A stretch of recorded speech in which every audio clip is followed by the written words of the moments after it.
Hello, everybody, and welcome to the H3 Podcast Live. Welcome and happy Friday, everybody. We're so glad to have you. You know, we had originally scheduled for furries to join us today to try to understand their mystical and wild and interesting culture.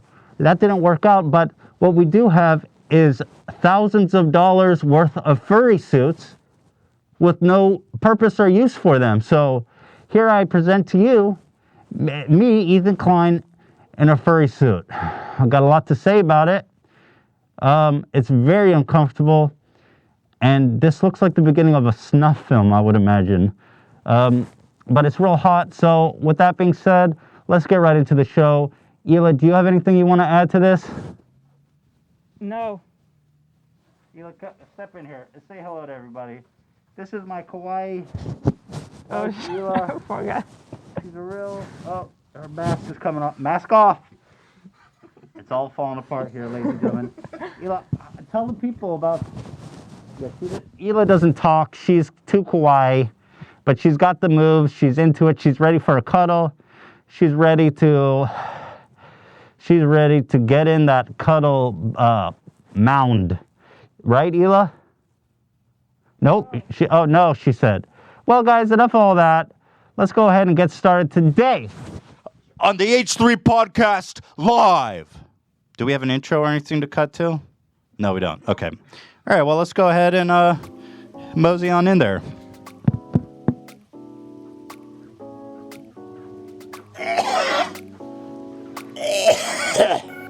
Oh, my God.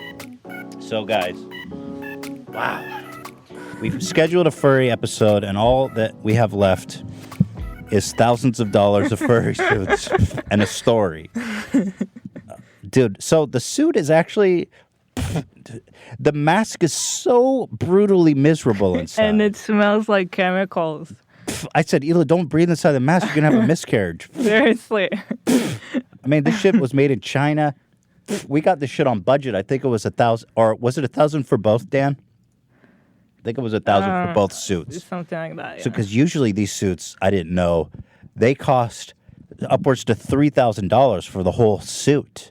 Philly D said I'm aroused. Oh, Philly's aroused. I don't think they weren't quite 1,000. They were. We aired on the cheaper side. Yeah, we went cheap, so that means that there's cancer-causing chemicals. Yeah, most But most it's likely. so tight inside. You know, they sent fans. Apparently, you're supposed to rig a fan inside because it is so warm.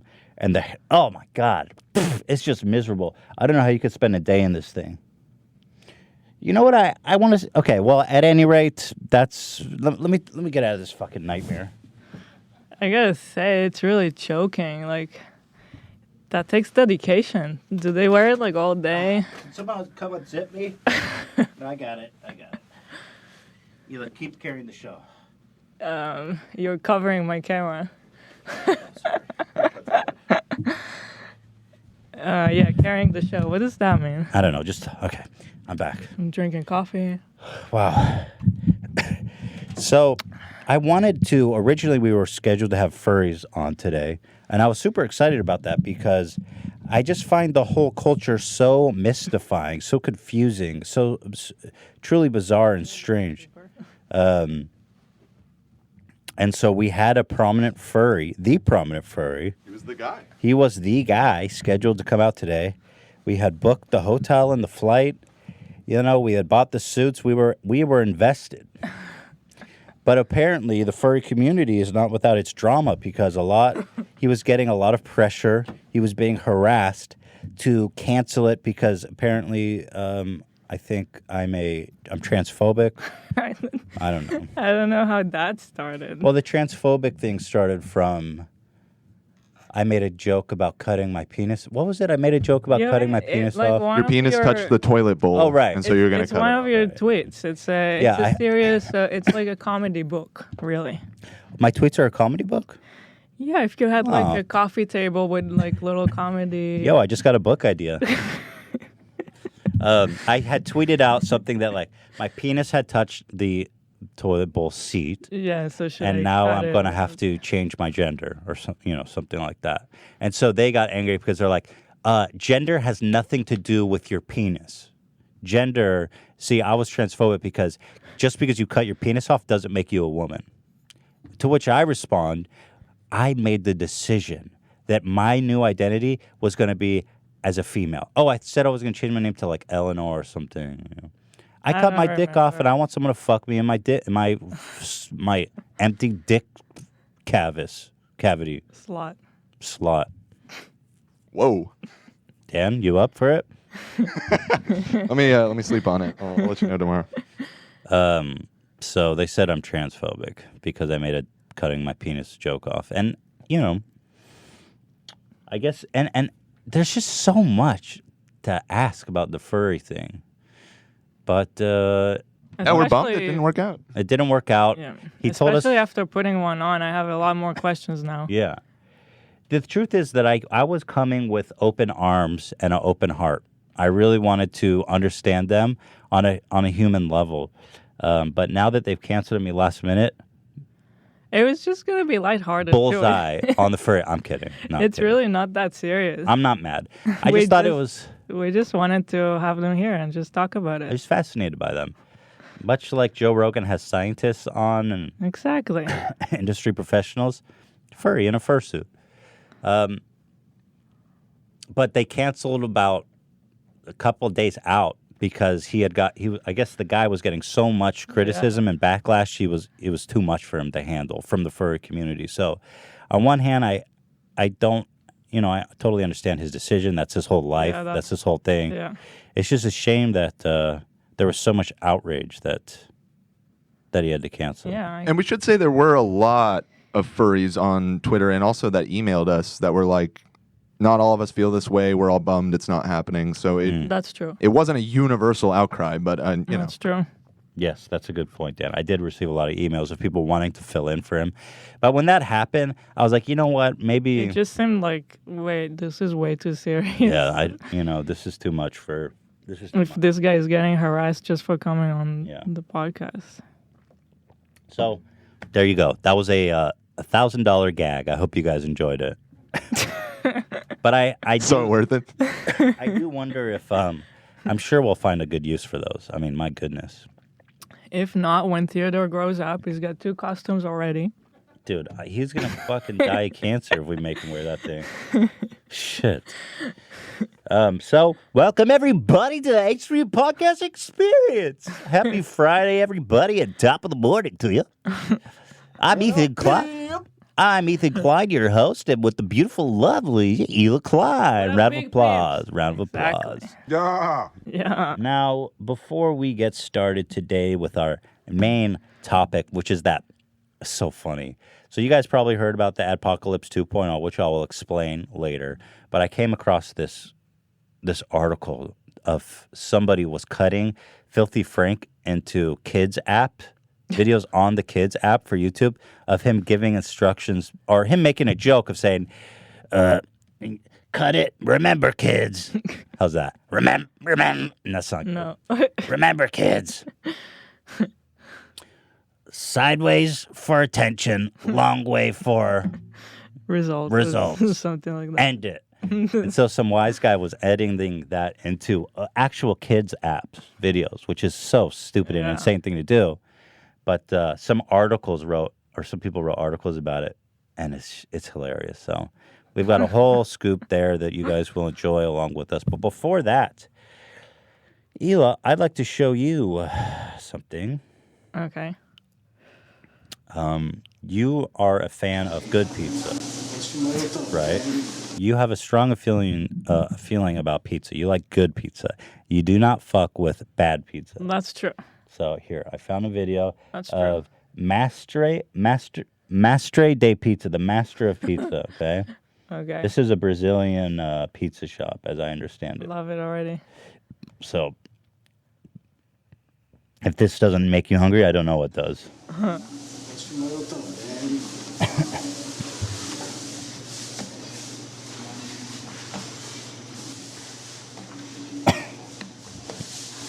So far, so good. Yeah. He's kneading that dough pretty well. Thank you, Dan.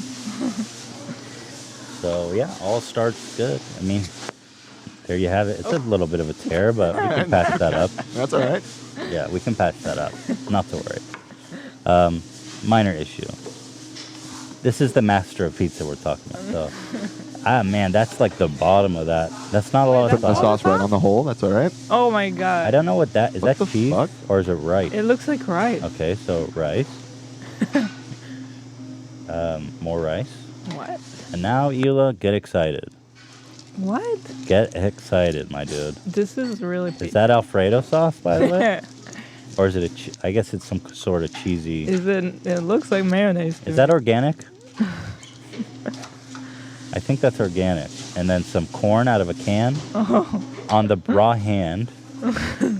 And then let's go on over to the pizza oven. Not good at spreading stuff. The corn was on one side. He's the pizza master, not you. Now here we popped it in the pizza oven. Whoa, there's a hole in it. Of course. Now he's got the... So let's throw a log in the pizza oven and get it going. And next up, let's get some garbage in there. Some cardboard to get the flame going. Oh my god. Yes. Wow. That's the pizza master. This guy knows what he's doing. Man. Throw up the deuce. What's fascinating, so that's garbage burning in the Oh, wow. pizza oven. So you're gonna have a little smoky flavor. Yeah, he's pretty good at spinning that thing on his finger too, by the way. Not the bat. I mean, he's kind of good at it. So the fascinating thing about this is that this guy is completely earnest. This is the pizza master. Yeah. Now let's get some more unspecified garbage in there. Not a lot either. Like there cannot be a lot of heat going on. It was literally just unspecified garbage. He scooped it in with the pizza. The pizza tool. Yeah, the pizza tool, and then he touches the pizza with it. True artistry, really. I mean, my goodness, you know? And I was thinking as he's scooping the garbage and then lifting the pizza with the same tool and turning the pizza around so frequently, when's the last time you think they cleaned that thing? It doesn't need to be cleaned. Right. It's already got garbage in it. That's the vibe. What are you cleaning? So, he's scooping it and he's playing with it a lot, and I really don't know that he's doing anything. Well, you gotta spin it to get the heat even. Right. Right. He's getting it close to the garbage too, I noticed, right. Burning garbage. So, this is the pizza master. Oh, interesting. Yeah. Would you eat that? Wait till you see it before you decide. Okay. Yeah, wait till you see it. I have a feeling I would probably have diarrhea for 2 weeks if I took a bite of that. You would eat it though. You know, I would eat a lot of things. I'm not sure I would. I think if you paid me $100,000, I would take a bite. One little nibble. He's scooping the garbage over to the flame. He's scraping the bottom of the pizza oven and throwing it into the flame. Pretty incredible. Yeah. So here we have it. Wow. The pizza master himself.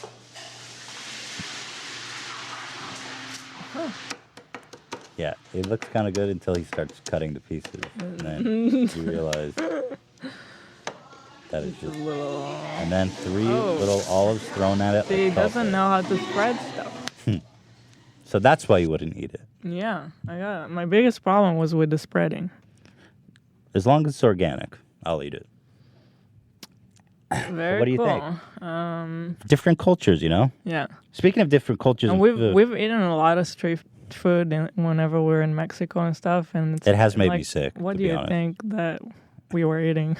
Oh man, but it was so much simpler. It was just you saw some like Mexican lady, and she has like a dome that's super hot. I don't know what's going on under that dome or what's going on, and then there's just meat on it all day. I mean, that meat is old as fuck, I'm sure. Yeah, and it's hot. And it's just outside. greasy and black.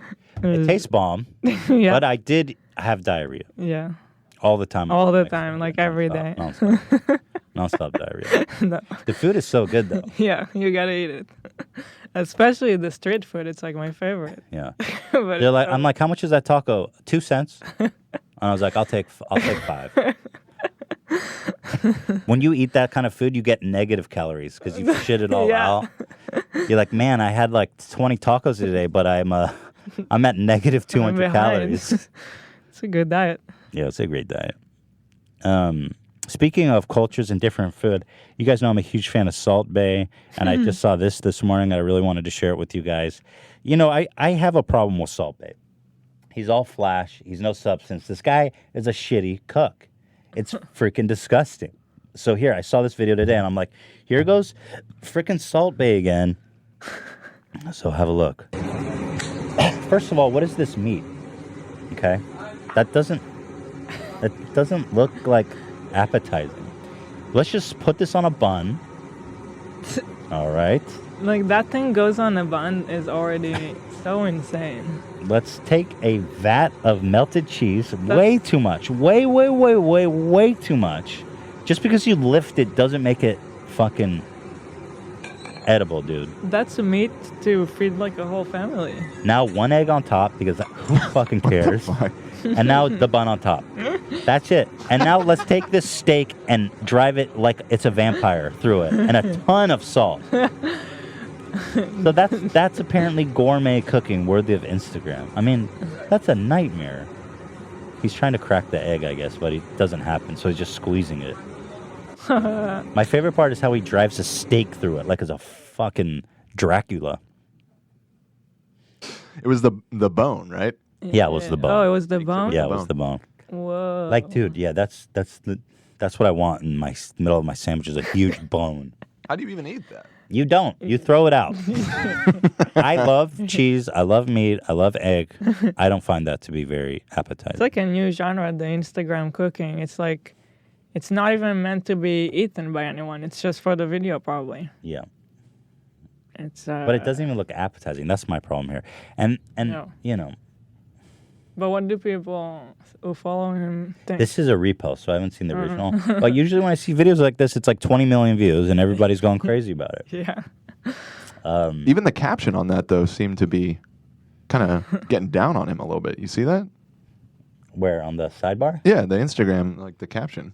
The problem with the world is people can't stand to see another person enjoying their life. Sad-ass haters. This guy's supporting him. Jealous much? Why are you hating on Salt Bae? It's just everyone... He missed the black peppers. This guy is criticizing this top chef for not putting black pepper on it. Yeah. That's a good point. Yeah. That's true. That's why I'm not going to eat it. But my favorite part, too, is like he clearly put like way too much salt on it. It's like the big... It's kosher salt. So it's like salt. I guess that's why they call him Salt Bae. You can start calling me Salt Bae because I do ruin a lot of not on this level. All right, well, that's that. Just to build your appetite up. Oh, there's one more video before we get into the main scoop here. And Ian, this is something maybe you can comment on. This video by Kanye captivated the world. Where is this, Ian? I thought he was like in Africa, but I think this might not. I think it's just L.A. Yeah, I think it's in Calabasas. That's literally the opposite of Africa. Because first of all, I want everyone to know that's not a racist statement. He was recently in Africa. He was. No. Oh, you see a bunch of black people, you just assume it's Africa, Ethan? Ian, was it racist of me to assume they're in Africa? Well, no, we covered that he was in Uganda. Thank you. So tell me what's going on here before we watch, Ian. Set this up. He's been hosting this Kanye church every Sunday for the last about a month, I think. Oh, we heard about that. Okay. But this is the first outdoors one. All the other ones were inside. Now, was this improvised? Is that what's going on? They're just having a jam sesh? I think a part of it, yeah. I mean, they have a set list that they've been running through of about like 15 songs. And this is a choir that performs with him, and then there's people in the audience, I assume, who are recording it. Yeah, there's a crowd right behind the camera. That makes sense. So, here, without further ado, this is the oh yeah. This is going to be stuck in your head all day. All day. Oh, this looks so happy, man. I love this video. Just got a power stance going, you know. The power stance so funny. Because he's just playing like one simple chord, right? But he's just so power stance and it's all smiles. That's how you give praise to God, if anything, you know. Look how much fun they're having, dude. Exactly. Damn. So there's the classic You gotta line. turn off your autoplay. Thank you, Hila. God, why didn't I turn that off like decades ago? I don't know. There's this classic line now that will be stuck. Will be live in infamy with Poopy Scoopy, which is da da da da da da. Yeah. So Ian, I love Ian told me, he's like, when I saw this, I had to pull over. Because Ian's our resident Kanye super fan. It was such a spiritual moment for him. So he was like, somebody sent him this video, and he was like, "Oh man, why don't you tell us what happened?" Ian? Well, I was at a stoplight, and then I got the video, and I saw just like a second, and I got so overcome with this emotional connection that I had to get off the road. And how many? It was dangerous. So you pulled over, and how many times did you watch it? Probably at least 10 to 15. Are you kidding, or is that serious? I watched it a lot. Yeah, I have to admit, I've been watching it a lot. I love this video. Where's the rest of the song? I don't know. Hopefully it comes out soon. There's this great. I've heard this told by black comedians. I don't know who, but it's so true. You can see it's evident here. Everyone's like, "What are you gonna say, Ethan?" No, in church, black people, they like celebrate life. You see, they're like singing and ga ga ga ga ga ga. Like God could hear that shit, right? It's all joyous. But then white people in church are like, "Sweet the blood of Christ." Or they awkwardly watch the I Love You, Jesus, dude, for like 20 minutes. Right. All right. Well, that guy's showing real love to God. And then the white people, they don't have the balls to show that kind of real love and jubilance. They just watch. Lame. Love you, God. What was it? I love you, Jesus. Jesus Christ. Jesus Christ. Love you, God. So I find that interesting. Black people give it up. They raise the roof for Jesus. But white people, they're just buttoned up. It looks so boring when white people go to church. Yeah. Yeah, Ian, is that racist of me to say? I can't comment on that. Ian, you, okay. Well, that's a bad sign. People. That's a bad sign. Ian's not giving me the pass. Shit, I'm in trouble. No, what I'm trying to say is ga ga ga ga ga ga. All right, let's get into it. Enough of the dilly-dallying. It's almost time for a break. In that case, let's just watch one more video. That time went by fast. I have another one I wanted to show you guys. Hila, you might enjoy this one as an avid golfer. So this I always wondered about this. I feel like you got to be kind of a psycho to stand this close to a golfer. Because I've been driving before, and every time I hit the ball, I just, how do you call that? You slice it off. Slice, yeah. And it feels so dangerous and so scary. Like, I'll be at the driving range, and I'm afraid I'm going to slice the dude next to me. Like, somehow, it seems like a rare talent that you can actually slice it at a 90-degree angle sideways to you. Wait, you saying, did that happen to you, though? No, but like, okay. I feel like every time I hit it, it's so close to hitting somebody. So I go, well, they're professionals, so they don't slice. These are real professionals. So everyone is standing there so confidently. As a small plastic ball is hit like at 200 miles per hour. I mean... This is no joke. So here's the answer to that question. Boom! Right at the shin level. I mean, that'll break your leg, right? So here's where this gets nuts. Same lady. She doesn't apologize. She doesn't acknowledge what happened. I find that interesting. Yeah, it's interesting. Slice it right at the shin. Back to number 2. She's like, lady, I didn't ask you to stand there. So, number 2.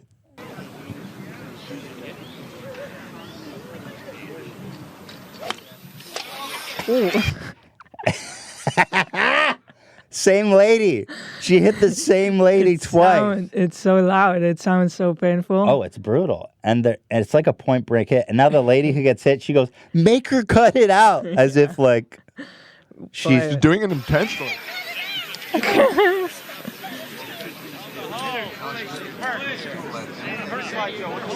This old lady too, man. They're and did we say thank you to sponsor? Oh no, we didn't. Oh my goodness. Thank you to MeUndies and Ring, by the way. Thank you to MeUndies and Ring. MeUndies and Ring. And thank you to Eric in the chat who just typed MeUndies, and that's why I thought about it. Oh, Oh, thank you, Eric. Golly. You the man, Eric. Thank you to our gracious sponsors, MeUndies, Undies, and Ring. We gotta get you that effect. Yeah, we do. So, First aid on the way. Can we ask you all to move? this woman is just dead inside. I think she's lost the will to live. She doesn't say anything. Yeah, they're coming. Like, First aid. Their first aid on the way. I'm assuming she's a professional. Otherwise, why would so many people be watching her? But I just find this so peculiar that this could happen. I think I don't necessarily think it could break a bone. Although I guess if Really? you got hit in the head, It sounds could be so legitimately loud. dangerous. Dude, you could definitely kill somebody, I think, with that. I'm not even If you kidding. hit him in the temple or something, I You agree. could break Yeah. a leg with that. That ball is so hard, and it's so fast. Yeah, well, it's possible, I guess. Either way, it hurt like hell. Like that would not be fun. Twice, the same person. Make her stop! Maybe move. Like she's just, oh man. Anyway, so there you have it. I guess it's time for a break. Yeah, that was quick. Why was that so fast? Because of the ferry. The furry experience. Extravaganza. We did start a few minutes late, so we're not quite at the half hour. All right, well, let's but just get to the close enough. break. And then when we come back, we're going to talk about Filthy Frank and the Adpocalypse 2.0. This is a great scoop you do not want to miss. We will be back after this short commercial break. Stay tuned. Ask yourself this very important question. Is your underwear making you happy at this very moment? Or were you not even thinking about your underwear? Wouldn't it be nice to wear underwear that is so soft it makes you feel like you're making love to a cloud? Yes, literally putting your dick in a cloud. That's what they're putting the image of my mind. And that's a beautiful, beautiful thing to be doing. This underwear is so soft, MeUndies, that it makes Bob Ross, yes, the beloved painter's voice, sound like Gilbert Gottfried's. They wrote that. That's their line. But they are so soft that Kenny G thinks about them to get inspired to write his next song. Yes, it is that soft because they use the coveted micromodal fabric, which is 3 times softer than cotton. Take that, big cotton. You can get the frick out. Not only will you feel your loins being hugged by joy itself, MeUndies gives you multiple style options for both men and women. You get to choose between classic colors, adventurous prints like significant otters, or plant babies, or shamrocks to commemorate our favorite Irish holiday where we all get drunk and cheat on our significant others and get in fights. I don't. I'm just saying. I suppose that's what people do when they drink. I don't drink. Be that as it may, we're here for the underwear. It's soft, and even if you do mess up and cheat on your significant other, you will be consoled by beautiful, beautiful, soft underwear that's like making love to a cloud. MeUndies has a great offer for our listeners. For any first-time purchase, when you order MeUndies, you get 15% off and free shipping. That's a no-brainer. You get 15% off a pair of the most comfortable undies you will ever put on. If you doubt this, just give it a shot because you've got nothing to lose. To get 50% off your first pair, free shipping, and 100% satisfaction guaranteed, go to MeUndies.com/H3. That's MeUndies.com/H3. MeUndies.com/H3. You got nothing to lose. Put your dick and balls in this thing and tell me it doesn't change your life. There are very few products that I can say actually changed my life that are a paradigm shift. Ring is genuinely one of these products. I have 6 of them around our house, 6 of them. What they are live motion detectors and alarm. I have a doorbell, so someone comes ring the doorbell, you see them there. Delivering a package, coming to tell you sweet nothings, coming to leave dog poop on your porch and light it on fire. Whatever it is, for better or worse, you know exactly what happened with sound. Now, here's what's special. You can come back and talk to them and be like, hey, get that dog shit off my porch, you punk. I got your face on camera. I'm going to tell your parents. Boom. You see them. You talk to them. Here's the best part. It saves the incidents and it uploads to the cloud. So let's say some criminal thug comes up and smashes the ring because he doesn't want to be seen. It's too late. It's on the internet. It blasts it up to the cloud, and you can review it any time. That's why I've got 6 of them all around my house because there's no shenanigans. You know everything that's going on. This product is incredible. It's reliable. You can talk. You could blast them with the siren. I mean, guys, it's ridiculous. It notifies you when someone approaches it, okay? You can control the sensitivity. You can control the distance. It's ridiculous, you guys. This technology is putting alarm companies out of business because it's so much better and cheaper. we got video of some creep jumping our fence like a couple weeks ago at like 2 a.m. We woke up in the morning. We saw this freaking creep cruising around in our backyard. He walked all the way around. I think when he saw the ring and he got blasted by the floodlight, he was like, I'm out, peace. But we saw his face. We sent it to the police. We put it on the Ring app. There's a neighbor app where everyone gossips and shares all the gossip in the neighborhood. It's incredible. I cannot endorse Ring enough. It makes me feel safe, and it makes me feel connected to my neighbors. I cannot endorse this product enough. I absolutely love it. So for all of our listeners, you have a special offer on a Ring starter kit available right now with a video doorbell and a motion-activated floodlight camera. The starter kit has everything you need to start building a ring of security around your home. Just go to ring.com/H3. That's ring.com/H3. Welcome back, everyone. We've got a lot to talk about today, so let's just get right the F into it. So, Adpocalypse 2.0, guys. Everybody's pulling their ads again, and here we are in this familiar place. It's like when you have like a nightmare and you're like, wow, I've dreamt this before. And it feels familiar in a way. Yeah. That's what Adpocalypse 2.0 is. So the genesis of this was this guy, Matt What Is. And he made a video that appeared on Reddit. Now, when I opened Reddit this day, it was like number one, and it already had like 50,000 points in like 20 minutes or something crazy. And I was like, oh my God. I knew immediately. I was like, this is not going to be good. It ended up getting like 200,000 points. It's like the number one video on Reddit videos of all time. It's called YouTube is Facilitating the Sexual Exploitation of Children and Being Monetized. 100, is that an 8 or? It's 181,000. Now, I'm not going to show the video. I'll play it because the sound is all that's important. The guy honestly shows a lot of like nasty shit. Yeah, I didn't watch it. Well, it's hard because he's showing the content, and it's like basically what I'll give you the breakdown. Let's say you go to a video about gymnastics. Okay, so eventually the sidebar will recommend one with the underage girl in the thumbnail. So once you click that, then YouTube starts recommending more of these videos. Yeah. And then when you click one more, then it's like all underage girls. But those videos are just kids uploading or family, totally innocent, whatever, like home video stuff.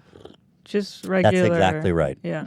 But what's happening is that in the comments, these creepy predators are time-stamping parts, like he showed one, like where their legs are open, or you can see up their pants. I mean, it's truly repulsive shit, dude. Leaving really disgusting comments, doing shit like trying to get them to do challenges where it's just repulsive. Okay, really nasty stuff.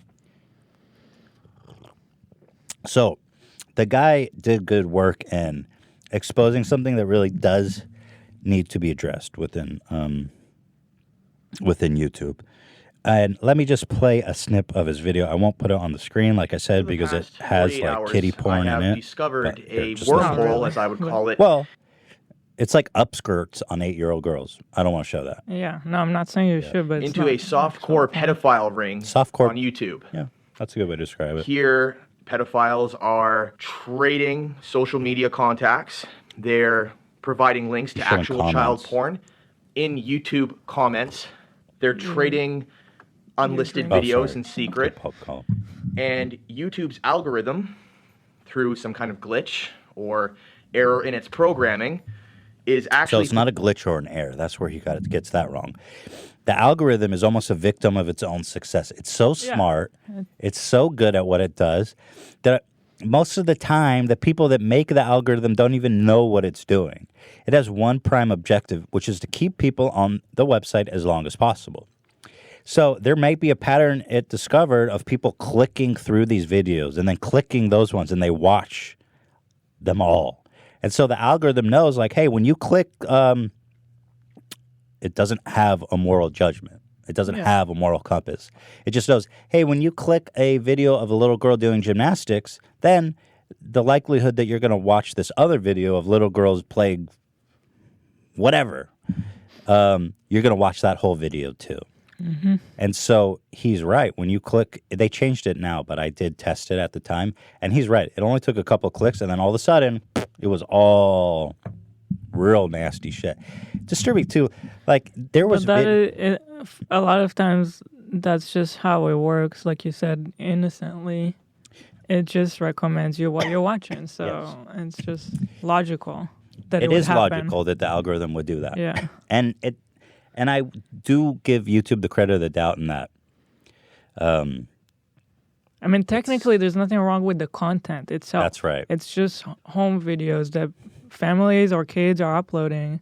The content itself is fine. It's these innocent, sweet kids that don't know any better. And so this guy and a lot of people were calling for all these videos to be removed completely. And it's like, well, you're punishing these sweet innocent kids. I mean, you know, but at any rate, what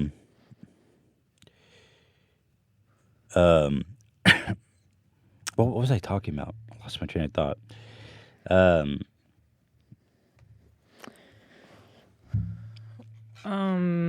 About the algorithm. So the algorithm... You were saying that you got it wrong, that it's not an error. Right. It's definitely working as intended. And so it's so hard for you. There's so people, you know, when I see videos like this and the guy is hysteric, you know, he's absolutely hysteric. People just, you got to understand the scope of YouTube. You know, is it really YouTube's responsibility to, like, the solution now is to close the comments so that these dudes can't, like, timestamp and be creepy and share contacts and all this shit, which is fine. But is it really YouTube's job to kind of, like, police this much? I mean, the parents need to bear some responsibility. If I had like a 8-year-old daughter, I wouldn't let her have total immunity, and I would see what the hell, like a lot of these videos had a lot of views. As an adult, wouldn't you have a look at the comments and remove a couple? Or be like, dude, you're not posting videos here anymore. Yeah. This is fucking weird. But a lot of the videos had way more views than they would ever justifiably have. Like 2 little girls doing the gymnastics challenge. There's just 2 little girls having fun. There's nothing inherently really entertaining that warrant these videos having hundreds of thousands of views. Yeah. But so they did. They had some of them had upwards of millions of views. It's like, why? What other purposes are there to watch this video? Yeah. I think a large responsibility is on these parents that just let their kids go upload whatever they want and just think, you know, you gotta, especially the internet. I mean, for Christ's sake, it's the internet. We all know that. You need to protect your kids from the freaking internet. So what was the guy suggesting? Well, he suggested that we remove it all. Yeah, that's not. Well, if you want to have a policy of like, hey, you can't post videos if you're under 12. But again, crazy. It's like, why are we doing this to appease just because there's some creepy dudes we're gonna like? No, that's a complete extreme, unnecessary. So then they had a policy that they would disable comments already, but it wasn't working that good because a lot of the videos he showed, the comments weren't disabled. Some of them were. So now they're disabling comments on a lot of these videos, which is fine. But again, it's just like... Because I saw him also mentioning like sponsors and making it this whole thing. So that's when he, in my opinion, took it in a really bad direction. Yeah. And I really don't like the direction it took. I'm going to play you a soundbite here. Here's a comment he left on that Reddit thread. He said, I also have evidence that some of the videos are being monetized. This is significant because YouTube got into very deep water 2 years ago over exploitive videos being monetized. This event was dubbed the Adpocalypse. In my video, I show several examples of adverts from big name brands like Lysol and Glad being played before videos where people are timestamped in the comments section. I have the raw footage of these adverts being played on inappropriate videos, as well as a separate evidence video I'm sending to all news outlets. So he's almost saying, first of all, what is wrong with ads being on these little girls' videos? Exactly. The guys commenting don't negate that. That's my point too. Like, why shouldn't there be ads on those videos? Right. It's an innocent video. There's nothing wrong with the video itself. Exactly. The fact that some creeps are taking the video and leaving gross comments on it, that's something else. So he's not explaining himself. He's only saying it's significant because YouTube got into deep water before. So now I'm sending it to all. It's like you have no. So now I'm starting shit again. Yeah, just because I can. Really, that's kind of the sentiment I'm getting. Just because I can, and it's not the same. Before they had ads, generally across YouTube with very little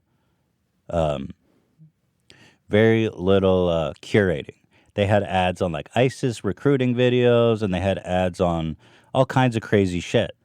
So in that case, there was a lot more merit. Yeah. But now it's like, oh, people are commenting on videos of little girls, so it's Adpocalypse 2.0. And sadly, a lot of brands pulled out. Tons of brands pulled out. But I just love this guy. He's like, okay, I'm going to screenshot your video on this girl's video. I'm gonna screenshot your ad, Disney, on this girl's video, and I'm gonna send it to the news outlets. It's like, bro, he's doing exactly what the media companies did in the first Adpocalypse to do as much damage to YouTube as possible, without even. Except this time, it doesn't even have a legitimate reason at all. Just because he can. Last time, they somewhat had. Just because he can, really, and you brought attention to this problem, and that's great. But the whole brand angle was so unnecessary. Here, I have a bunch of timestamps of him talking about it here. Let me play. By the way, he goes, I'm going to find an ad right now. He clicks through 20 videos. There's nothing. There's no ads. YouTube is not monetizing this content. And the only thing he finds, here, I'll show you guys, because I don't want to show his video. And there you have it. Adverts. What he shows is... What? Where'd it go? Oh, why is it doing that? Hang on. Literally, why is it doing that? Okay, here. You see that? Comfy leather shoes, 50% off. It's not even a pre-roll. It's some sidebar weird shit.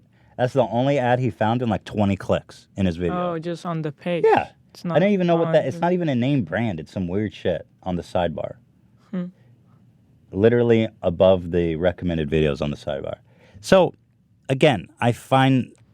Because he says he found the ads on all these major brands. He didn't show any evidence of that in the video. All he showed was comfy leather shoes, 50% off. And he shows himself clicking through so many videos, and I'm not going to show it because it's really disgusting, the content that he shows in his video. Now, I got a question, and I don't even think this, but just to play devil's advocate for a second, do you think maybe he did that because he felt that YouTube wouldn't actually do anything about it or take action unless they're financially threatened by getting advertisers to pull out? Like maybe he just thought that was the one way that he could actually get them to act on this. Well, it's possible he thought that, but that's not a good reason to go on a... His rationale is... But it's almost dishonest to take that route, and that is the route he took, because he's saying, you are doing something inherently wrong by showing these ads on these videos, and you should know better. Because who's making money from those ads? The little girls who aren't doing anything wrong. What does it matter? The pedophiles aren't making money. If the ads were there or not, it wouldn't change anything. The guys are in the comments. Let's say he didn't find any ads on any of the videos. It wouldn't change the fact that these pedos are in the comments doing what they're doing. It doesn't affect this story at all. It's dishonest way to get attention. It's not. It's just not real. I'm sure that is what he was thinking, Dan. But again, before it was like, oh, ISIS is making money. Yeah. ISIS is making money. Or these weird pedo frickin' creepy content guys had ads and they were making money. Who's making money? Who's getting these ads? These little girls. These innocent, sweet kids who are minding their own business. So do you think YouTube would have taken care of this without that They angle? are constantly. But I see what you're saying. So it is something they're constantly working on. Clearly, they weren't doing enough, right? Because this guy was able to find this, but I think the story is big not because of the brands. The story is big because of what he found. The whole brand thing. The thing to me is that you gotta understand that how subtle these things are, and like there's only so much you can expect of YouTube to be right on top of it immediately. I'm sure they were doing a lot of this work already, but maybe not enough. Well, but it takes time to notice something like that. It's a comment on a video. Sure. Right. You know, it's a comment with a timestamp. It could look completely innocent at first. Of millions of videos that are uploaded every day. There's probably a million comments left on YouTube per second. The thing is that YouTube, people up at YouTube that have influence over the company is very small number of inner circle of people. They have triage.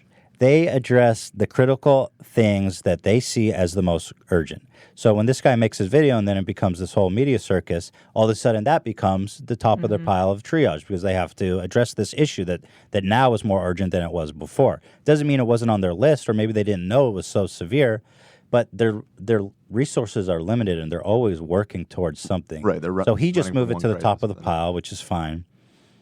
But I think the story would have held on its own completely. Because people are not talking about, oh, there was ads on it.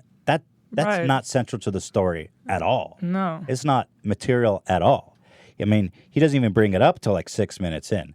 People are captivated by the fact that this the algorithm is recommending these videos one after the other. That's the thrust of this story. And to me, it's interesting. I didn't even imagine that was going on with people commenting timestamps of weird moments and this whole... Yeah, it was he did a great job reporting that. Yeah. And I think he did a good public service. And I think YouTube would appreciate even the attention because now they know of a problem and they're addressing it, right? They're doing a lot. Now, the thing is, it's so funny. People are so weird with YouTube. They expect YouTube to be utterly perfect. There's nothing like it in existence. Nothing. A place that you can come post whatever you want, get paid for it. You don't have to pay anything. It's totally free. And then they say, these people get so outraged. Like, dude, do you know how complicated that is? Do you have any idea? Like, a lot of times there are legitimate reasons to be upset at YouTube. It's just annoying when someone does it for the wrong reason. It's like you're just delegitimizing everything else, you know? I love that he's trying simultaneously to be a YouTuber and to destroy YouTube at the same time, you know? It's just, you can only expect so much. Do you have any idea YouTube operates beyond country boundaries. They have to deal with copyright law. They have to deal with big media. They have to deal with the legal issues of every different jurisdiction, every different country that YouTube appears on the internet. They all have different laws and regulations. They have to have policies that regulate so many different things. Mm-hmm. That's why I always hear people talking about making YouTube competitors. And in theory, it sounds so simple and it's so great and so easy. Dude, you have no freaking idea how insanely complicated. It would take an Elon Musk to make something like that. Yeah, like another multi-billion dollar It would company. take like a really, really unusual. You need a genius, and you need a genius team. And lots of funding. And tons of money. Tons and tons and tons of money. So I do think that YouTube deserves a lot more slack than I guess, because it's so hard to appreciate the magnitude of what they do and how much goes into making this ridiculous platform even possible to begin with, where we all make a living, for Christ's sake. Mm-hmm. You know, they give us 50% of the ads. It's pretty crazy. Actually, 55%. Yeah, I always thought that was interesting. 55%, dude, come on. Yeah. So let me play an excerpt again from this guy. And there you have it. Adverts. Comfy leather shoes. Now, this video, there are no timestamps. And he kind of disproves himself. When he finds the ad, there's no timestamps. There's only 2 comments on it. Mm. So how is YouTube supposed to know that this video shouldn't be monetized? There's no signal. I still don't think that it shouldn't be monetized. I disagree with that point completely. But Yeah. Sure, exactly. That even is debatable. There could be. It was only uploaded a little while ago. But I have multiple examples of big name brands. We're talking Dodge Ram, Disney in one video. Show it. A furniture company in another, where their adverts are appearing on videos where people, users, are time-stamping the girls in compromising positions. One of the other things that I want to point out with these videos... So we're now liable for the comments? I mean, that's the central point, right? It's like a legal precedent. Yeah. Us content creators are now liable for the comments in our videos, and that will get us demonetized? Like, come on. Now, these kids... Now, if you have... And how do you really have to check each and every comment? Because a comment is just a timestamp, There's plenty of timestamps all just over. looking at it, it looks like anything else. Yeah, of course. So who's going to put so much time into checking each and every comment? It's This really... guy assumes that because the algorithm has detected this pattern, that a human has as well. Or that they even have a way, because there's probably millions of these kinds of videos. So just because the algorithm is kind of putting a thread between them doesn't mean that there's any way for them also to know which ones are the bad ones, which ones need to be demonetized. It doesn't mean that even humans have a way. Yeah. Just because the algorithm has a common thread doesn't mean that a human can go in there and look at that string. It doesn't mean that at all. They don't even necessarily speak to each other. So, right, and like you said, it's not even really about the videos; it's about the comments. Yes, I mean, exactly. and that's its own beast. So, I would understand if YouTube was like, if you're under 12 or 13, we're not going to monetize your videos. And then when you turn 13, you have to send your parents' consent. Yeah. But again, it's like how many regulations? The regulations are mounting up, and who's causing it? YouTubers. Because they want to be outraged and get a bunch of, you know what I'm saying? It's like simultaneous being like, YouTube is fucking creators. And then being like, YouTube, we need more regulations to fuck creators. Yeah. So, here, I've got more excerpts. And if there weren't ads on those videos, those clips would still be there. That's my whole point. The ads have literally nothing to do with the story. Mm-hmm. If Disney pulls their ads, their creeps are still there. What does Disney have to do with someone commenting on a video? Like, give me a freaking break.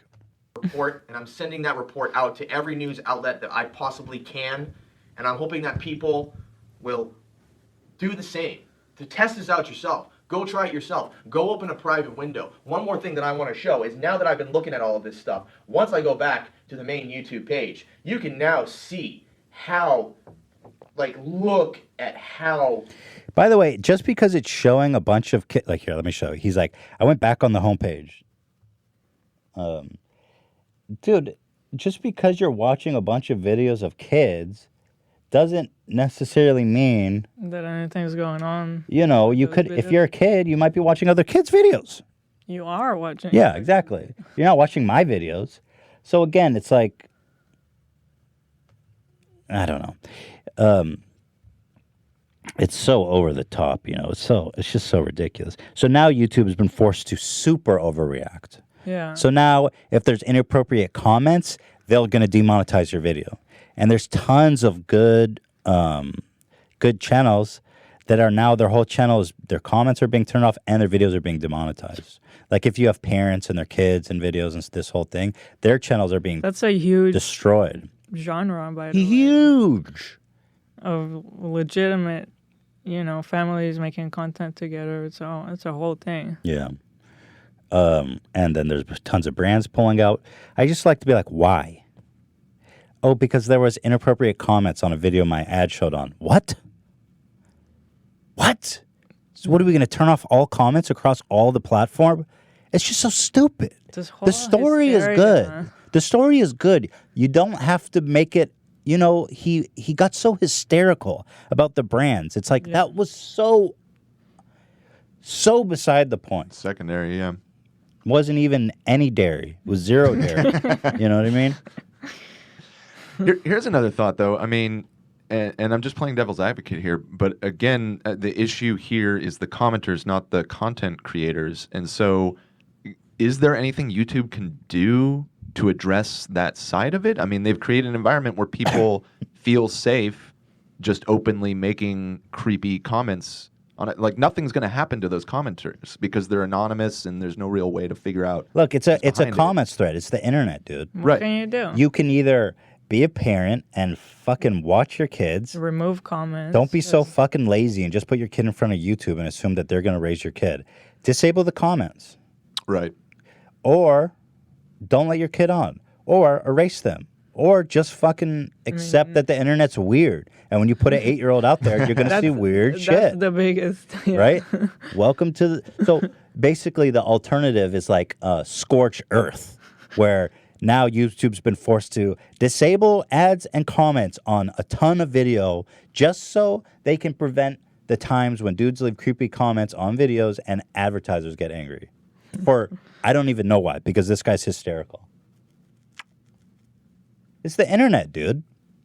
There's all kinds of creepy shit. YouTube is the internet. That's what it is, man, you know? Let's just acknowledge that. And then there was this whole hysteria over YouTube Kids app. So this stuff wasn't on the Kids app. I want to make that clear. It wasn't. Okay. Yeah, it was not. But our next story is about the YouTube's Kids app. And that's when we come to our dear, beloved friend, Filthy Frank. I saw this. I think Zach sent me this, actually. Yeah, he did. I was like, oh my God, this is the funniest shit I ever seen in my life. Someone on the Kids app was taking Filthy Frank's green screen. Like made a video where he just did a bunch of goofy shit in front of a green screen. So one of these wise guys took a bunch of clips from that and was putting it in the middle of kids' videos. And one of these moms saw it. And they just got totally hysterical. And they made a video and they wrote a story and they sent it all to all the news agencies saying there's secret messages encouraging my kids to kill themselves. My God. And she's like, well, here, let me read this. Warning, this article features disturbing content and mentions of suicide. Video promoting self-harm tips sliced between clips of a popular video game has surfaced at least twice on YouTube. Wow. At least twice. 1 billion videos. And YouTube Kids since July. Dude, that's like a year. According to a pediatrician and mom who discovered the video, the suicide instructions are sandwiched between clips from the popular Nintendo game Splatoon and delivered by a man speaking in front of what appears to be a green screen, an apparent effort to have him blend in with the rest of the animated video. How nefarious. He says, remember, kids, sideways for attention, long ways for results, the man says, mimicking cutting motions on his forearm. End it. Sounds so sinister when you read it. This man featured is Filthy Frank, who has over 6.2 million subscribers and calls himself the embodiment of everything a person should not be. Although there's no evidence that Frank, whose real name is George Miller, was involved in creating the doctored video. He did not immediately respond to CBS News for a request for comment. Are you stupid? Obviously, he wasn't. Like, in their mind, they're like, he made the video. And it's a conspiracy to make my kids kill themselves. Like, dude. He did not immediately respond. Yeah. He didn't respond at all. What does that mean? I love that. Immediately. George Miller, we have a media request. Are you splicing yourself in the middle of kids' videos to encourage them to kill themselves? Answer immediately. Hey, boss. Oh, nice. When Free Hess found the video on YouTube last week, she posted it on her blog. Here, this is the video of her getting all... Does mom has a blog? I have the video. Let's watch. Let's enjoy. This reminds me of the mom who found the North North song. Yeah. Here. And here is yet another video with a suicide clip spliced in at 4 minutes and 44 seconds. Remember, kids, sideways for attention, long ways for results. End it. Yeah, he's really trying to get your kid to kill himself, lady. You know. Oh my god. Now the guy who edited this is a fucking Such a moron. douche. Like, Because they that's put it not on YouTube funny. Kids. Yeah, it's not funny, and it's just really stupid. But my God, you have to be equally dumb to watch that and be like, "There's a Right. conspiracy to have our kids kill themselves." She continues. Anyone want to argue that it's not happening? No, I don't want to argue. I don't want to argue with you. You're freaking Sherlock Holmes. This cartoon on YouTube at 4 minutes 44 seconds shows a man sliced into showing children how to properly slit their wrist. Protect our children. This is not okay. Parents demand action. Here, you lazy idiot. Just don't sit your fucking kids in front of YouTube and act like that's a babysitter. Or don't expect better. Kids app shouldn't have that stuff. I agree. But it's YouTube at the end of the day still. If you want to be safe, put on a Barney DVD. You gotta check what It's your kids are YouTube, watching. man. Like they're gonna end up in front of Mo and E.T. doing Spider-Man and Elsa. Exactly. Humping each other. Yes. If you want it to be safe, put on a Barney DVD. Otherwise, expect that there's some weird shit on YouTube. I mean, for Christ's sake, lady, take some responsibility. You know, YouTube's doing the best it can. There's a fucking trillion videos. I'm curious what's gonna happen with our kid when they start. Yeah. I'll probably, the thing is that I hear is that kids just love that shit. Oh yeah. Oh my God. It's 'Cause- like when they're in front of a screen, they're just hypnotized. Like you can't even talk to them; they don't hear you. It's crazy. I've seen my nephew. It's 'cause insane. As a parent, I can imagine there's so many times when you're like, I just need this kid to be distracted, and I need this. I don't know if you've seen it, but it's like scary. They're just hypnotized, and you can talk to them. They don't even respond. Interesting. So I'm sure that our kid will enjoy YouTube, but I don't expect YouTube to be a perfect place. It's Right. like these people that love it and depend on it are also the ones trying to kill it.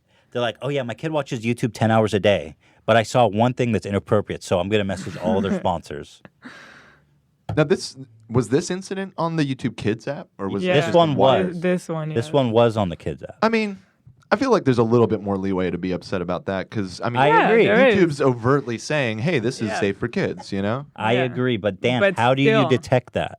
Yeah, no, I mean, obviously, it's difficult, but We've you know, if seen they're gonna the advertise it Spider-Man as and that, Elsa videos. you can hold them accountable a little bit on that one. I am not denying that. This one is obviously worse, but still. Right. As the parent. Well, first of all, the guy who, that's why I say the guy who edited that in is a fucking douchebag. Yeah. Sure, yeah. Yeah. And he should have his account deleted. And the mom too. I mean, she doesn't know. I mean, we're all super familiar with Filthy Frank videos. We know what it is, but to her, like, if you had zero context, that would be creepy as fuck to see that show up on your kid's video. You know? I think it's a little hysterical to think that there's a conspiracy to have our kids commit suicide. Yeah, that's probably a little bit of an overreaction. It's just you gotta understand if you're gonna put your kids in front of it and you come across one weird video, Yeah. then you're Out of like, the millions.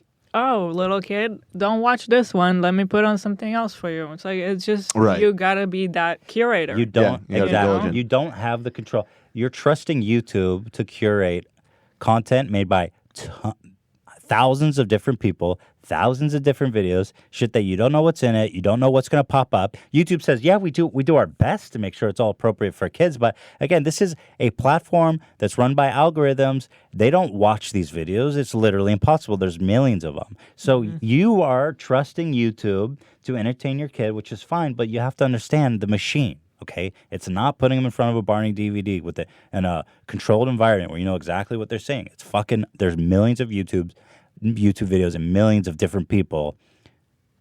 This guy just has a shitty sense of humor, I would imagine, and he should have his account removed. You know, and I'm not saying that I don't get it, but again, I think the parents need to accept that.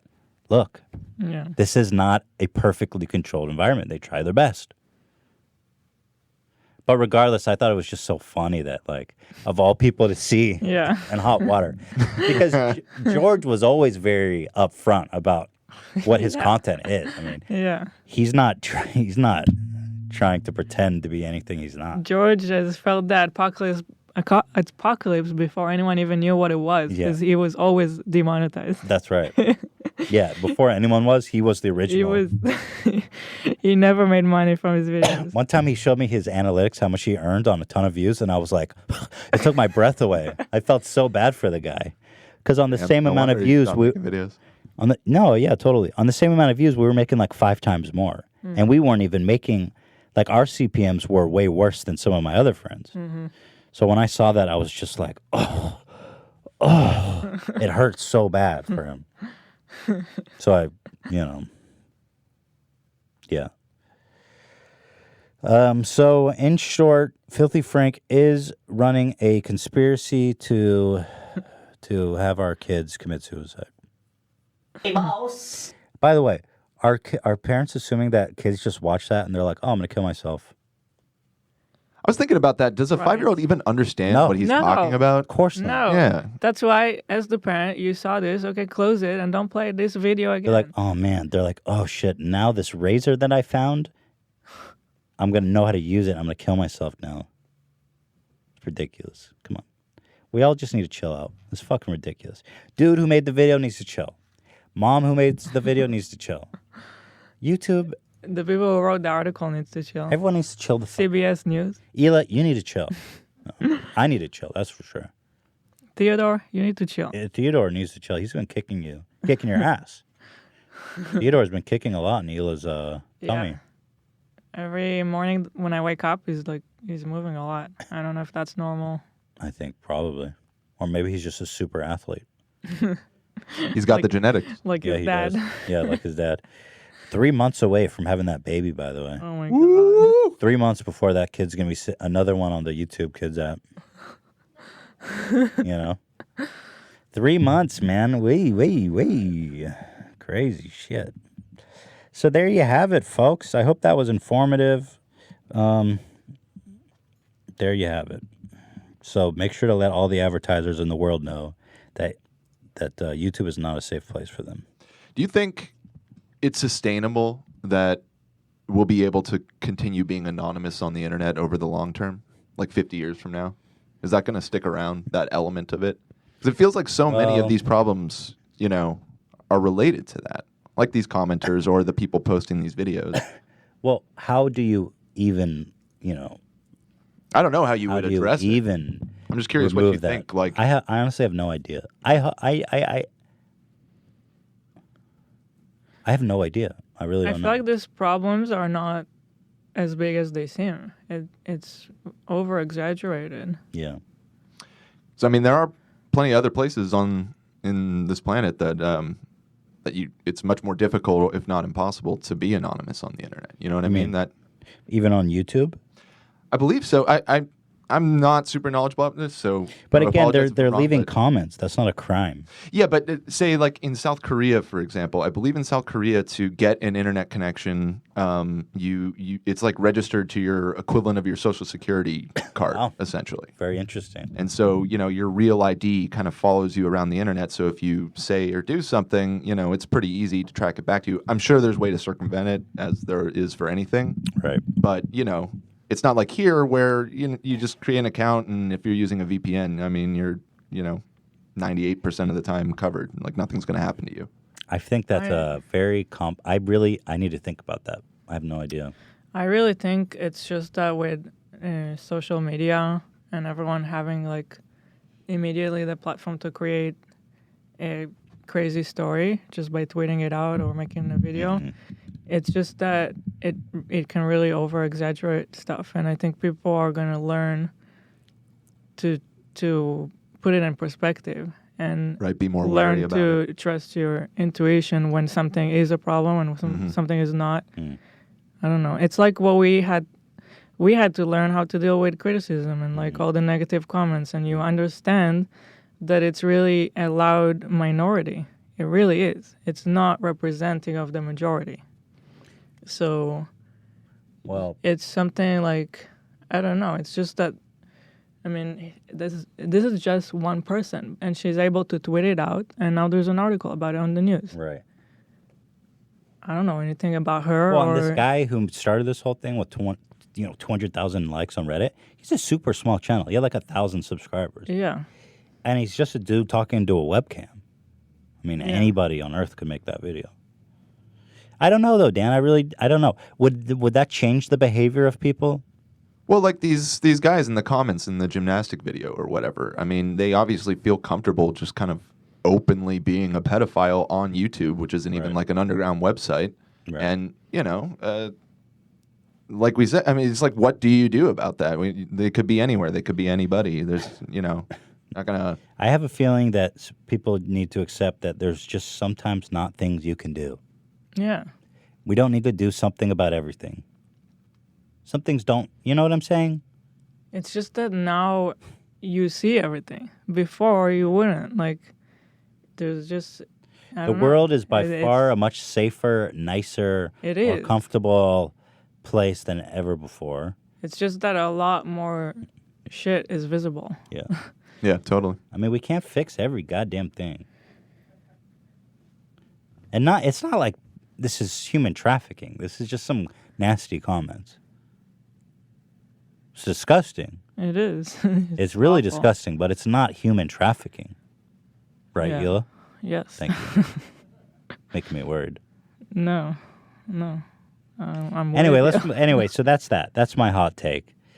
Guys, I'm going to give you an update. Last episode at the end, I said I was going to go buy some legal marijuana, and I did do that. And I want to tell you my experience. Yeah. Smoke that shit up, dog? It was awful, let me tell you. Smoke I went weed. to this place in Woodland Hills. It had really good reviews. I rolled up to it. We went together right after the podcast. It looks like, downtown, when you're driving around downtown, and there's like a huge parking lot, and it's closed with like barbed wire and a gate. So that's how I'm greeted. That's what it is. It's a gate is open, and it's a big parking lot with barbed wire. It's like, wow, this is already weird. And there's like a big medical Red Cross. So I walk in, and then there's a lady behind. It looks like a bank teller, but in a subway station in terms of cleanliness. So you walk in, and there's glass and this little receptacle. So she goes, I need your IDs. Well, first of all, she didn't say anything. I'm like, so I'm here to buy weed. I don't know what the fuck's going on. She goes, okay, I need both your IDs before you can go in. I didn't even know there was anywhere to go in because I'm just standing in this, looks like the Men in Black entrance. And then some shady dudes walk out. Super weird dudes. Some guy looks at me and is like, you got nice eyes. Oh my God. Some guy started hitting on Hila right away. He goes, what did he say to you? Or you got nice eyes. No, but he said something else that was really creepy. I don't remember. Anyway, so we give our ID to this girl, and then she buzzes open a door, and we walk in, and it looks like a super ghetto head shop. There's just like mason jars of weed.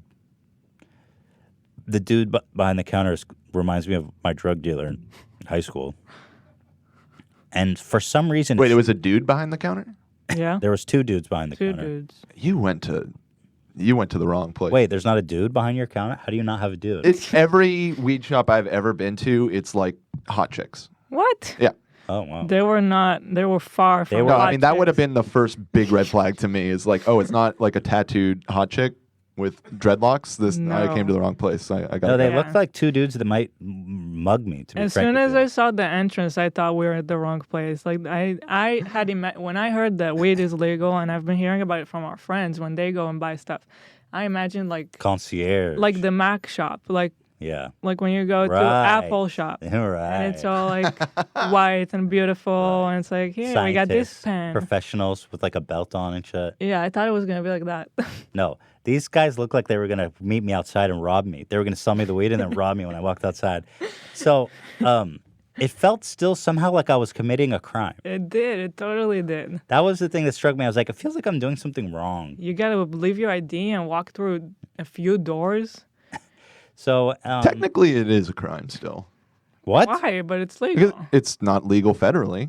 This is all like a weird gray well, area. I'm in where it's illegal. No, I know. I'm just saying, technically, you are doing something illegal. Yeah, that's true. Smoke weed every day. Well, I guess. Okay, whatever. We're not here to split cunt hairs. Smoke weed every day. So I wanted to get one of these vape pens that had like 14 CBD to 1 THC. They didn't have any pens. I was like, are you fucking losers? What do you got? Their inventory was very low. So I end up getting this tincture, which is like an oil, a dropper that has 14 CBD to 1 THC. It looks ghetto, man. It looks like someone just made this in their living room. I swear. It's not like slick labeling. It's like, I don't know. Nope. Then I go, okay, here's my card. Oh, we don't take cards. We don't take cash. It's like, all right, dude. Well, we have an ATM over here. I'm like, okay. Looks like an ATM did like... Steal your identity. Yes. So I get $100 out, and I'm like, this guy's going to mug me if I don't buy weed. So I buy the tincture. I go home. I take 1 tincture hit. Again, this is like 1, I guess, milligram. Is that right, Dan? That's like the low. I mean, that's as low as a dose as it gets. Yeah. Yeah. And so I feel a little bit. And I'm like, all right, let's fucking go. And I take 3 big more tinctures. And then I just trip off and hate it. I just should have just stopped at 1. So. Should have, could have. I had an awful time. I felt like shit. But then I tried a couple more times, and I took like 1 hit. But I think you felt like shit the whole weekend. Yeah. Yeah, I don't know. I just think that I don't like it. It's just not for you. Yeah. I mean, that's fine. I was like, man, I'll take 1 milligram. Like, how? Come on. But it just gets me so anxious, and I don't know if it's a placebo. Like, I expect to get anxious, so I make myself anxious, But I have a theory that CBD oil is like total sugar pill. Ah, you think it's the bullshit? whole like CBD to THC or whatever, the separation. No, but like people say CBD by itself, even without THC, is like some miracle drug. I think that it's like you'll get the same medicinal effect as eating a Tic Tac. Do you know what I'm saying? I'm not sure I buy it, and I'm sure I'm pissing a lot of people off at home who are like, CBD cured my arthritis. There's CBD. People are so into it. Yeah. And it's like... They're like, dude, I got cancer, man. They're like, oh, fuck, just rub some CBD oil. I mean, I don't think it cures cancer, but have you seen there are videos of people, I forget what disease, but they have like severe tremors and stuff. Like they can't stop shaking. I've heard that it's take good some of that, and it legitimately stops their shaking. So, I mean, it does something. I've heard that it works for seizure disorders, and I'm not in the place to, I guess, we're not making any knowledgeable statements I can't make here. any claims about how it affects that. But apparently what I read is that it's good for like anxiety. Yeah, right. Not for me. You know what's good for anxiety? Whenever I try it, it's like, I'm like, oh, this is anxiety. Yeah. If CBD is good for anxiety, then I'm the fucking Pope. So what did you feel like when you were on it? I feel really dumb. I feel like Sounds like it worked. I feel a pathetic little version of myself. And I'm just laying there, and I feel like everything I say is stupid. I feel like everything I'm saying is uninteresting. I feel like everything I'm doing is something I wouldn't be doing if I was sober. And I get in my head, I'm like, would I be doing this if I was sober? I just hate how you just start to think about everything. That's awful. what happens to me. Like, I would get, if we're with people, let's say, and I need to get up and pee. I wouldn't do it because I feel like if I'm going to walk funny. Or like, I just start to think about it for an hour. Right. Like, oh, it's so awkward that I'm getting up to pee right now. Yeah. Everyone's going to be noticing me. And they're going to know that I'm high. It's awful. I hate it. I'm probably going to take some tonight. It was nice before bed, actually. The thing is that... I only do it in the evening. Yeah. The thing is, like, I was anxious about our new video. By the way, our new video's out. Go check it out. I put so much freaking work into that You video. really did, guys. Dude, I edited so and much. It shows. That video rocks, man. But we got to talk about that. I don't know if you're ready to move on. Or if you had Well, something my else point, to say. I'm about to move on, but my point was that I was super anxious because I had a ton more work to do, and so I think it amplifies that. But there was times on the weekend where I took it, and it was kind of nice. I don't know. I'm working on it. It's a work in progress. But the new video's out, guys. Go enjoy it. H3H3productions.youtube.com/H3H3productions. it turned out pretty funny that it was like, it's a really gross video. So gross. And we did this YouTube premiere where you can't skip. So all these people were so excited to watch the video with us. Think about that. Yeah, You I can't also skip. didn't think about that. They were like trapped. It's like Clockwork Orange. So I saw people say afterwards, this is the last time I'm watching a video in the premiere. Yeah, we ruined it. Because usually they would skip through That's whatever they can't hilarious. watch. Oh my god, that's hilarious. Yeah, you guys. I really went all out for you guys. I spent each of those edits you see where there's like 2 girls that go beast mode, and I spent a full like 10 hours, 8 to 10 hours on each chunk. So that was 2 solid days of work on each of those edits. Yeah. And then the last sketch we did, I went all out And for. you're a fast editor now, so a day of work Yeah. is a lot. Yeah, it was a lot. It was a lot of work. That's what was stressing me out because it was like, I knew I wanted to do all that stuff, and it's like when you just have the raw footage, and you know, it's like looking at a piece of marble, and you know there's something inside, but you gotta work to get to it. And I'm like, there's so much work, it can sometimes feel overwhelming, but you just gotta take it one cut at a time. But it feels very daunting at first, where you're just like, oh man, like how do I even get to the center of this thing? But I enjoyed how it came out, and I hope you guys enjoy it as well. Yeah. It's gross. Thing is, I was cracking up when I was editing. A lot of people said it was too gross to watch, and I understand that. But I guess my measure of gross is different because I find it really gross, but hilarious too. Like I was cracking up editing them and watching these women are just so insane. Oh my goodness. My favorite part though has got to be here. Let me pull it up. I'm not going to get copyright striked for showing my own video. I'm going to copyright strike my own shit. I love when my own videos don't show up on the homepage. Here's a little preview for you guys. Me dunking my head in a bowl of ranch. Bro. By the way, ranch burns when it's covering your face. Really? I couldn't believe that you were the slurp. like It's the fucking worst, dude. you went all in on that ranch. Well, you know, I was there. Let's get it done. I couldn't even smell it. Dude, there's good ranch and there's bad ranch too. That was one of the bad ranch. Yeah.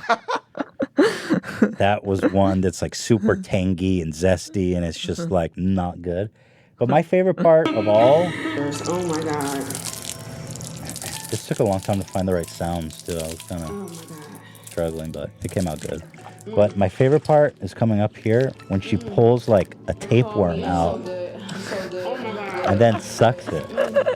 Like watch it. Did you have to call it a tapeworm? Well, it might be. What the fuck is it? So. So good. Homie, it's so good. Here. All those sounds and shit I obviously put in, the squishing and everything. This one took a while to find, though, the one that's about to play right now. Oh, yeah. The pulling sound. Yeah. Whoosh. So look at this dangling fucking whatever it is. She pulls it out and then sucks on it. Look at this. Can you believe that? We actually recorded that sound ourselves. Oh, you're right. Did a little Foley, huh? Yeah. We did it ourselves. I mean, I tell you, I looked for like an hour plus for the right sound effect. And it was driving me crazy. We're like, fuck it, let's just do it ourselves. So we took like a yoga. We took a rope. Belt, a rope. And I put it in my shirt and I pulled it through like that. That's right. I totally forgot that we did that. Pretty slick, man. Because the sound is so important. Like that scene is not the same without that. No, that's what makes it. That's as gross as it is. That one. Yeah, I was pulling a belt through my shirt. Fuck yeah, we did do that. That was awesome. Wow. But I think my favorite of the edits, I actually really like how the baby crab's running away from her. It's like a genocide. When she pulls her own face, the next girl pulls her own face out of the crab. Yeah, then the I next. think that was my favorite moment. The next one is my favorite. You mean the the Beloveds? Yeah, edit. Beloved. Did you like when God speaks to Belove or Jesus? Belove, get your shit together. God damn it.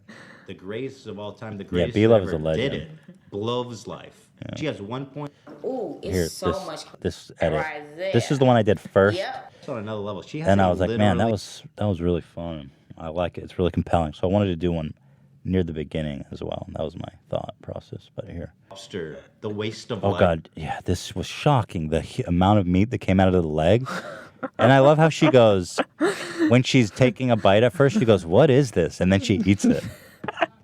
That is this poor lobster laid out on this table. A little bit better. I like that she's sitting in the ocean. It's Yeah, like a threat that's to so the funny. ocean. Yeah. By the way, there was a joke about the first girl that she looks like the villain from The Little Mermaid. Yeah. But I was like, can I say that?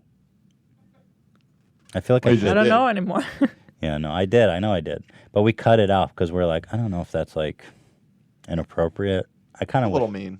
Is Not it inaccurate though? I mean, she looks like the freaking villain from Little Mermaid, and she's eating seafood. Ursula. Yeah. Yeah, Ursula. Thank Ursula. you, Dan. See, if I had the name, Look at all that. look at all that. right This girl's there. such a character, though. Yep. I love And her. I got that dipping sauce.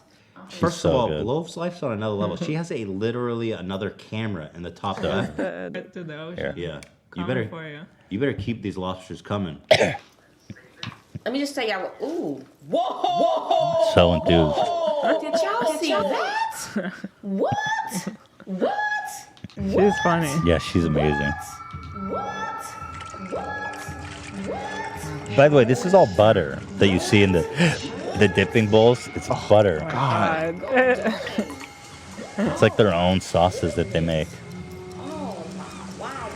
She goes, what is this? Slowed down what?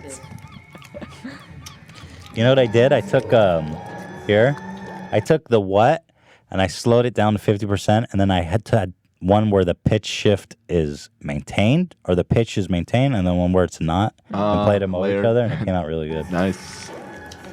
I love how it's all flaky. Like, what the hell? And then you think it's over? Nope. That's my favorite part.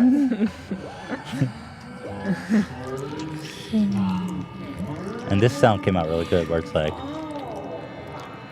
Wow, wow, wow. The sequel. and then You know, people complain about Japanese whaling. I and love all how this. she reacts to it when she starts laughing. Ooh. I love her. That's so fucking funny. She's amazing. And then, of course, how can we forget the real OG? This is I can't watch this one. This is the one that. This is too bad. this is my favorite. This I'm is looking away right now. This one got me so excited when she look at there's more Alfredo than there is freaking lobster leg. All the way down too. That's like Every a gag, man, I watch it. Dude. that's a legitimate deep throat, man. You like that, Dan? Just happened. I'm actually looking away. I can't watch this right Is now. this dark? Yeah. Ian, how'd you like the video? I'm ready for dinner. Look good. Zach, did you love it? Tell me what you've. Fucking loved it, man. Thank you, Zach. Knocked it out of the park. But like, Appreciate that. what is the point of those channels? Is it like an ASMR type thing? So or it's a little ASMR, but like I said in the video, I really truly think it's just other women that are hungry and want to be eating. I swear to God, go to the comments. No, that seems accurate. In fact, in the comment for your video, because I was scrolling through it and I saw one girl say that that this is she prefaced it. This is really sad, but I used to be anorexic and I would watch these channels Wow. to like Oh, really? crush the craving, essentially, like vicariously. Wow. eat. That's incredible. Huh. So, yes, it's a lot of that. It's a lot of that. Women who want to be eating, who want to watch people eating. It's all women. It's predominantly women. Fucking fascinating. Dark web? Is this the dark web? So here we got this pizza that blew my mind when it showed up. Too. The guy, we had to open both of our front doors to fit it in the house. Really? Yeah. So I've got 10 bottles of ranch, which is about... Yeah. I'm kind of over ranch, as you can imagine. It's really quite foul. Yeah. So there you have it. That was our new video. Well done. Thank you very much. So did the vegan police kick down the door like right after you film it? The vegan police. There was no meat on that. Ranch. The ranch has got dairy though. No. That. By the way, I'm not vegan anymore. Oh, I see. Yeah, I'm over that. Right, Hila? Yeah, but actually, we've just gone on like a eating at home diet, and I think we're doing good. I think Ethan is doing that's good. a diet.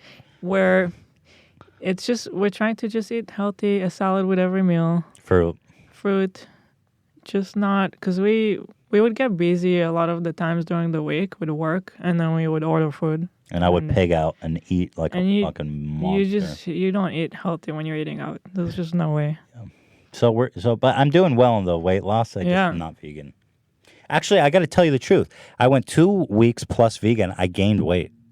No way. Yeah. Dude, I swear to God, I was at 207 when I started, and 2 weeks later, I was at 210. And I was like, bro, this is not working. Yeah, I guess not. Shit. This is not working at all. My goodness. But now you're actually... I'm on the decline. Yeah. Done at like 202. Ethan decline. Ethan decline, baby. What else? There's a couple I others. wanted to say while we talk about you... Oh, we're talking about me. I like that. Go on. We we released this small little collection on Teddy Fresh, and I saw a lot of people liking it. Did they? Yes. Nice. And I wanted to let them know who designed it. TeddyFresh.com. So this whole for the longest time we called this the Ethan Edward collection because Ethan designed it. Thank you, Hila. So we thought, like, what would his designer name be? Because my middle name is Edward. So it's Ethan Edward. So it was lovingly called Ethan Edward in the office. Thank you, Hila, for giving me all the credit. Minimize that for a minute. Oh my God. Like a true designer, the sketches are so realistic. It changed a lot since then. But I mean, the socks are white on one side, color on the other. Mm-hmm. Black. And the long sleeve. There it is. There's the long sleeve. Yes, ma'am. How about that? I'm a true genius. Thank you for acknowledging me. Thank you. At long last, people are acknowledging me. I really like the sweatpants a lot from that collection. You want a pair? Cool. Yeah. Go to teddyfresh.com. No, I'm kidding. We'll hook all you guys up if you want to. But this shirt is part of it. This is like my favorite shirt ever. It's more pricey than normal shirts, but it's heavy cotton. Yeah. And it's hard to appreciate how amazing it feels without wearing it. But it's like it's heavy, it's oversized. It's really flattering. It looks really good, and it's just really nice material. But that's enough about us. There's a couple more stories I wanted to get to. I wanted to talk about R. Kelly. I wanted to talk about Ja Rule. I wanted to talk about Jussie. But I'm also kind of over it too, and my throat hurts. I'm afraid I'm gonna get sick again, dude. Oh, really? If I get sick again, I'm gonna be so fucking pissed, bro. I was so you sick. got antibiotics too. No, and I ate them all. I didn't even stop early. But last night my throat started getting scratchy again. Uh-oh. Just like it happened before. I was so sick last time. Like I literally set me back like 2 weeks. That's why we didn't have a video for so long. Yeah. If I get sick again, Hila, I'm gonna be so fucking pissed. So I don't know. Maybe we should wrap it up. I really want to talk about this stuff though. But it's a lot. It's actually a lot to get to. We've already been going an hour and a half. Oh, YouTube demonetizes anti-vax videos, the Jussie Smollett thing, the guy who faked the hate crime, Ja Rule bombing during a performance, and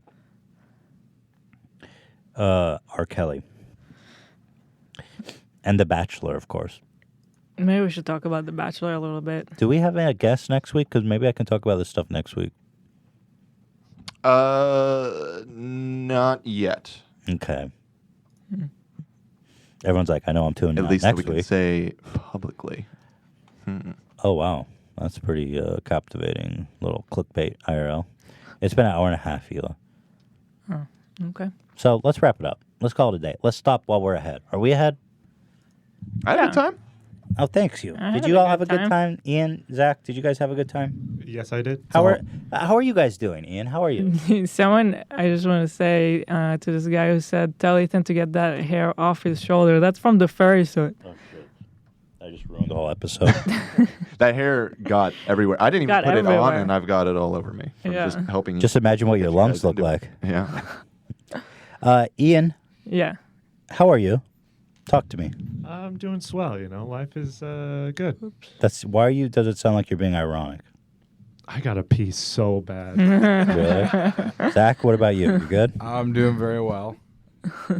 Submitted some more school applications. Excellent. Good. What's your dream school? USC. USC, huh? Yeah. University spoiled children. My dad is a diehard UCLA fan, and he would probably. You remember what Salt Bae did to that sandwich?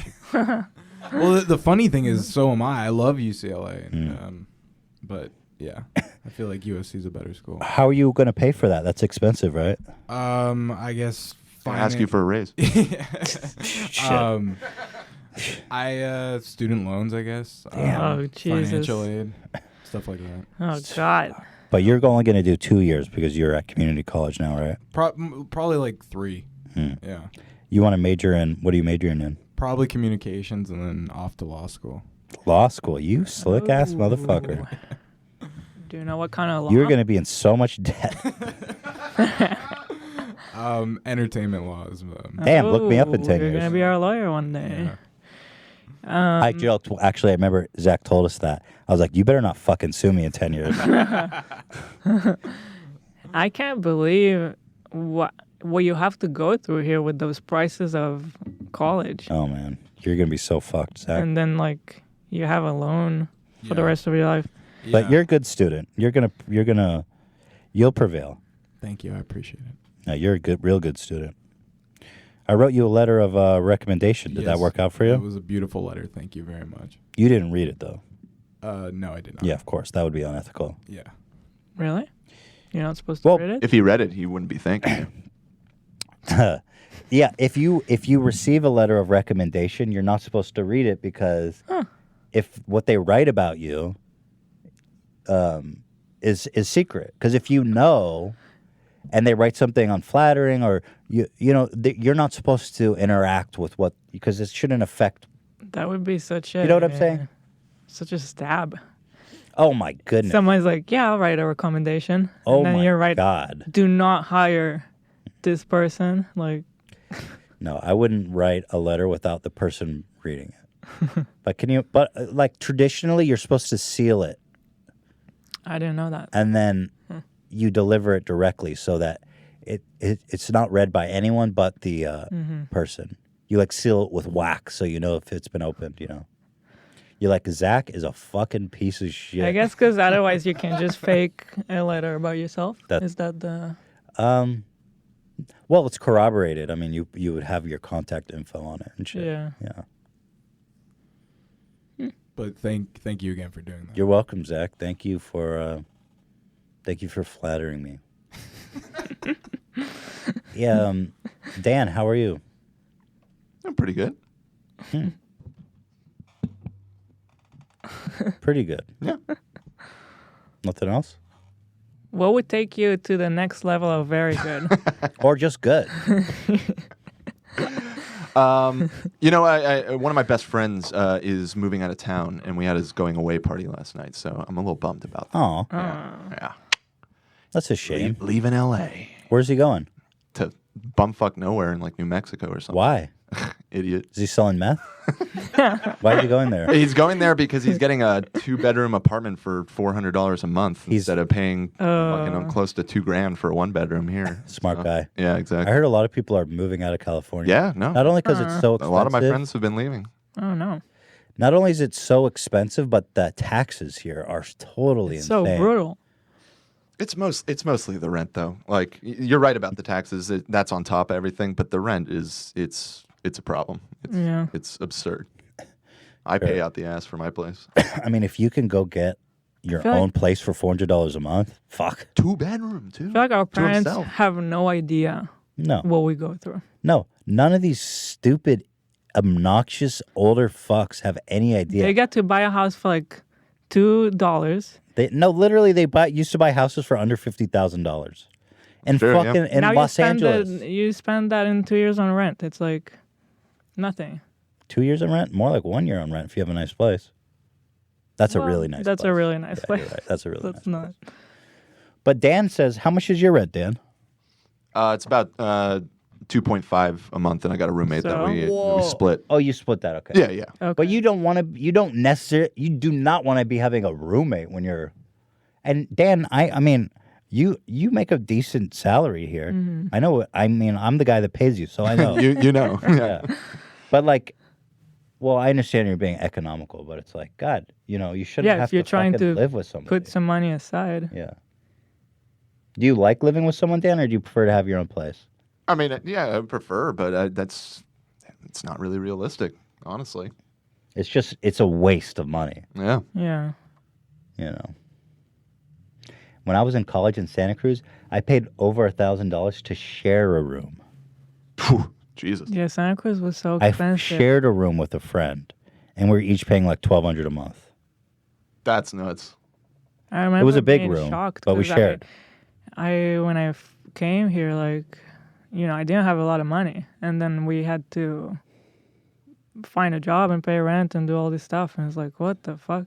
I think we were sharing a room. We were paying $800 a month or something. Yeah, we were with a housemate. Yeah. Yeah, we just had one housemate, But then we brought in someone to live in the living room. live on the couch. That took the pressure off. Yeah. He was paying like $500 a month to sleep on the fucking couch. In the living room. I used to do that like 5 years ago.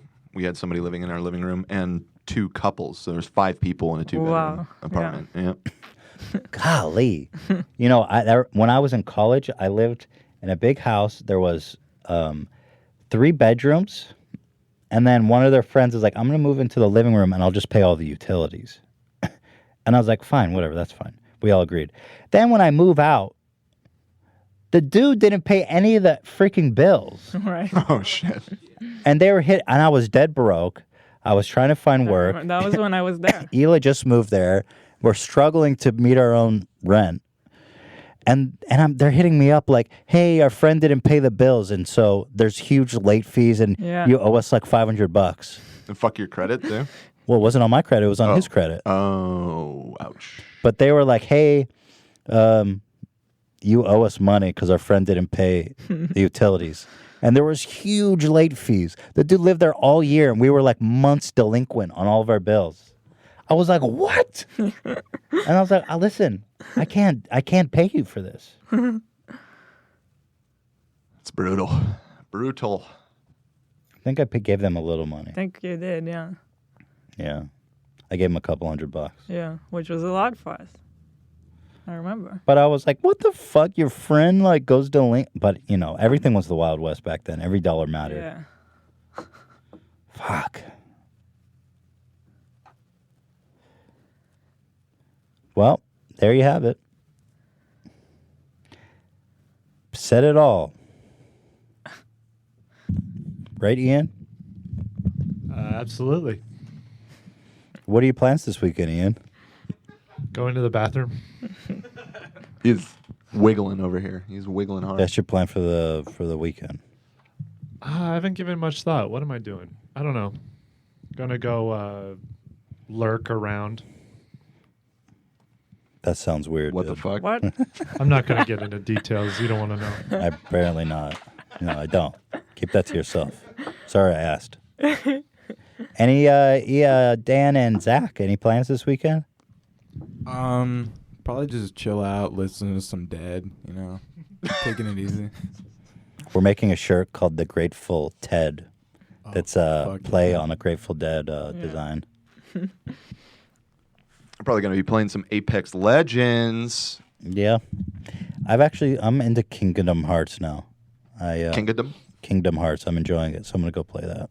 Hell yeah. I'm trying to play the new Tetris. But the Battle Royale Tetris? We don't really understand I it. feel like I'm missing something. I think so. I think so. Yeah. But you played once and you got 6th place. I was impressed. Mm-hmm. All right, well, let's wrap this up. We've said it all. We've done it all. Guys, I thank you for coming and spending this precious time on this earth. We don't have much of it, but yet you chose to spend it here with us. And by golly, isn't that a nice thought? And thank everybody in here, Dan, Ian, Zach, Hila, and Theodore, for coming by and saying what the F is up.